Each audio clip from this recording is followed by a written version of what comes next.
Rabbim daha iyi etsin. Rabbim tez zamanda buradan kurtulmayı nasip inşallah. Aylarca kardeşlerimizle beraber koşturduk. Sizlere yardımcı olmaya çalıştık. Aynı anlayış ve hizmet aşkıyla belediyeye talibiz. Onun için de desteğe ihtiyacımız var. Allah razı olsun. Biz bütün depremzedelerin de sorunlarının farkındayız. İnşallah öyle bir durum söz konusu olursa, bir idarecilik durumu, belediye desteğiniz de olursa İnşallah hayırlısı olur. Birinci meselemiz depremdir, depremzedelerdir. Biz inşallah bunlara eğileceğiz. İnşallah. Bununla ilgili ne sorun varsa inşallah ortadan kaldırmaya hızlı bir şekilde çalışacağız. Bizler de seçim zamanıdır geziyoruz.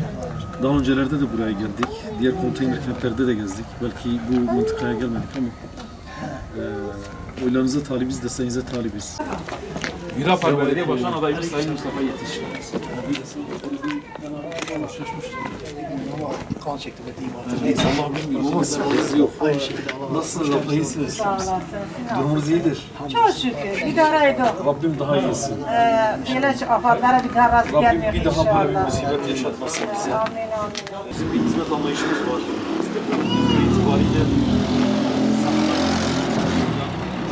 Kurbanı duydunuz, biliyorsunuz. Nasıl farkında o hizmeti vermeye çalıştık. Bize hep beraber Adıyaman'ımıza o hizmeti vermeye çalıştık. Bizim o hizmet anlayışımız neyse, belediyecilikte de inşallah o olacak. Bahsetmek istemiyoruz, seçim süreçtir ama başımız geleceğiz. Yarın başkanım çay içelim. Teşekkür ederim, eyvallah. Allah razı olsun. Başkanım başımız gözümüz size yeri var. Eyvallah. Allah sizden razı olsun cümlemizden. İkimiz yaz. Birbirinizin hizmetini görebiliyor musunuz? Tabii. Bizim dualarınıza, desteğinize ihtiyacımız var. İnşallah, inşallah. Eyvallah. İnşallah. Var mı bizden bir isteğiniz? Adıyaman'la. Kendiniz mi yaptınız salayı? He, arabanın da oraya takıldı. Arabanın da.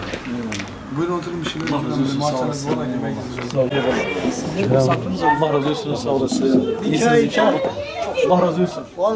Rabbim bir daha böyle acılar yaşatmasın. Rabbim inşallah ezelden, buralardan, bu sıkıntılardan kurtulmayı da nasip etsin. Buna şükür. Buna şükür. Eyvallah. Ama yapılacak çok şey var.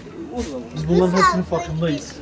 Biz inşallah diyoruz desteklerinizle, oylarınızla, dualarınızla yönetime talibiz. Diyoruz ki inşallah böyle bizim bir adalet, liyakat ve ehliyet anlayışıyla, bir hizmet anlayışıyla gelmek istiyoruz. Bunun için de sizin oylarınıza, sizin dualarınıza, desteklerinize ihtiyacımız var. Sizlere de selam verelim.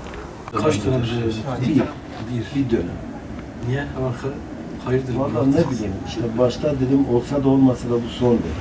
Bir defa kısmet olmadı. İkincide olunca bu son dedim.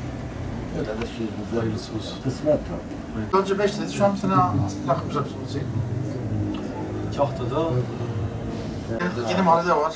Bizde de yeri var ya. Bizde de 7 tane var. İş yurtu 6 tane var. bu esnada birbirimize değemedik, göremedik. Ama şehir merkezinde de hatta öyle bir durum oldu ki enkazlardan araçlar gidemiyor. Yani ara sokaklar hele kapalı. Yüzlerce telefon geliyor arkadaşlarımıza. Kurmuş olduğumuz iletişim hatlarına. Gidemiyoruz. Dedik araçlarla gidemiyorsak o zaman çevre illerden motokuryeler getirelim. Motosiklet ekipleri. Gece 1-2'lere kadar ihtiyaçlar için vatandaşın depremzedenin ayağına gittiğini gördük, gönderdik.